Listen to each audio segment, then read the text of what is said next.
Welcome, Dr. James Beckett, Sports Card Insights. Got a box of 2023 Goodwin Champions, a hobby box from our friends at Upper Deck. Approximately $150 on the street now, released more than a month ago. It does hold the 2023 year designation, which I hope they're catching up. It came out in very early 2024, but all the work was probably done in 2023. Not a big problem, especially in these multi-sport sets or even other than sports in there. 18 packs of 5 cards each.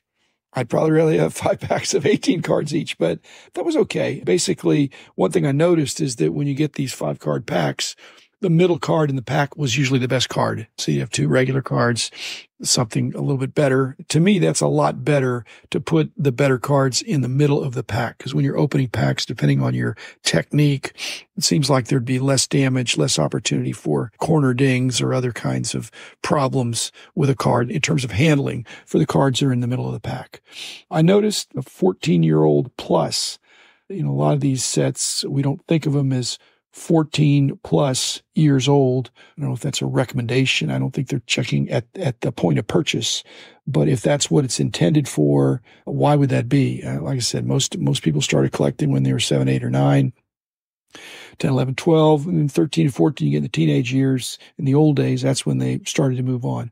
But I think you could say that perhaps they're positioning Goodwin's Champions with an educational component, because there's a lot of other interesting stuff besides just the sports stuff. So some of these thicker cards that are relics and patches that have nothing to do with sports, that are curiosities.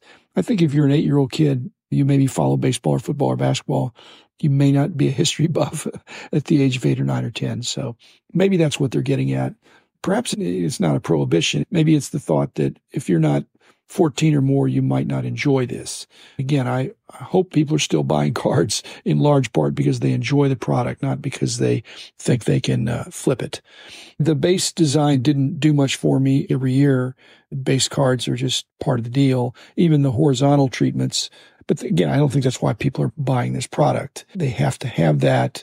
In fact, one of the problems you have is that when the base cards are not looking that great, it's because they're the base cards. And so then in comparison, the inserts and some of the parallels can really pop.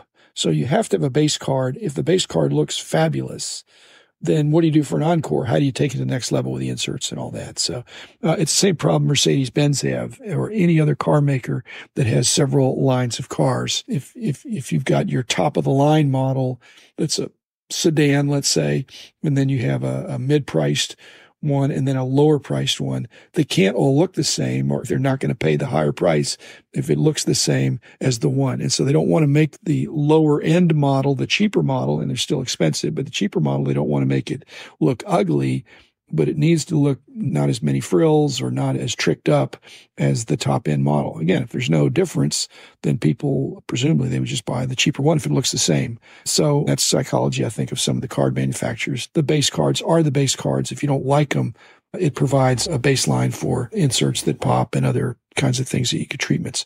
And that really happens in this product because you get different card stock and acrylic and foil treatments. So it's a very interesting set. And that's why I like it. I always love multi-sport sets. I love sets that have old players and new players. And some of the players in Goodwin Champions are not just new. There's some high school guys in there. So that's legal now. So they're basically signing these players or celebrities one at a time. They promised at least 2 hits per box. I certainly got that, so I'm not displeased about that. Again, the problem is not that you get your 2 hits. You want those 2 hits to be 2 big names or 2 of your favorite players. But I got as advertised. Didn't expect team logos on the card because of the nature of the licensing for Upper Deck and putting all this together. But I also did note that on some of the cards, it doesn't say RC, but it says rookie. And so I think rookie is a word that you can say. RC is a term of art, not patented and trademarked or copyrighted, but you can't just use the RC unless I think it's a licensed product, which we do see. It just says rookie, which kind of means RY, issued in the rookie year. I always look at the odds on the pack or on the box, either one, and I noticed that some of the odds listed on the box are grouped, that out of a certain number of packs, you're going to get some within this group.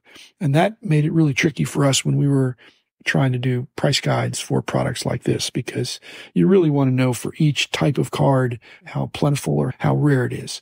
I got 5 decoys. I don't always like that. I do try to use them. I don't use them for art. I use them for stiffeners in boxes. Although I may try to show them to grandkids where they could make their own card. It's a card without any image on it. A couple episodes ago, I talked about thick packs and thin packs, skinny packs. I noticed that there were packs here that were a lot thicker than others. Again, product is probably mainly going to be sold by the box, not by the pack, with 18 packs. On the other hand, if you did pick up a pack, you could pretty easily notice without weighing it or feeling it that much, you could see that some of the packs were quite a bit thicker. In the other product, I was thinking I'd rather the thin pack because I prefer autographed regular card or an autographed insert or a low serial number or exotic insert compared to a game used or some kind of a tricked up card, which Goodwin really has. So if you like these non-sport subjects and themes that they have that are really not sports, pretty far afield from sports, then the thick packs, then fine, if you have a choice. Again, it's not necessarily more valuable, but you'd be more inclined to expect that. In fact, that's 18 packs of 5 cards. I had one pack that was 1 card. Of course, it was one of these jumbo patch, a manufactured patch, a manufactured thing. So I wasn't excited about it, but it's a decent card. Philosophically, I really believe if you're buying this product, it's not for the base cards. I think even the rookies there, I think the preferred rookie cards, haven't discussed this exactly with Victor Roman, the rookie card specialist, but preferred rookie cards usually come from a single sport set, if all things being equal, not a conglomerate set where you could get anybody and everybody in lots of different sports that you could get, basketball, football, baseball.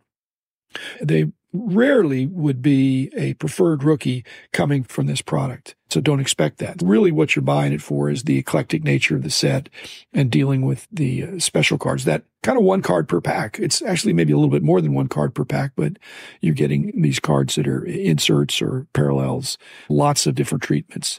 I haven't mentioned sponsors yet. First of all, I want to thank Upper Deck as being the primary sponsor for this because they provided this $150 box, and I thank them for that.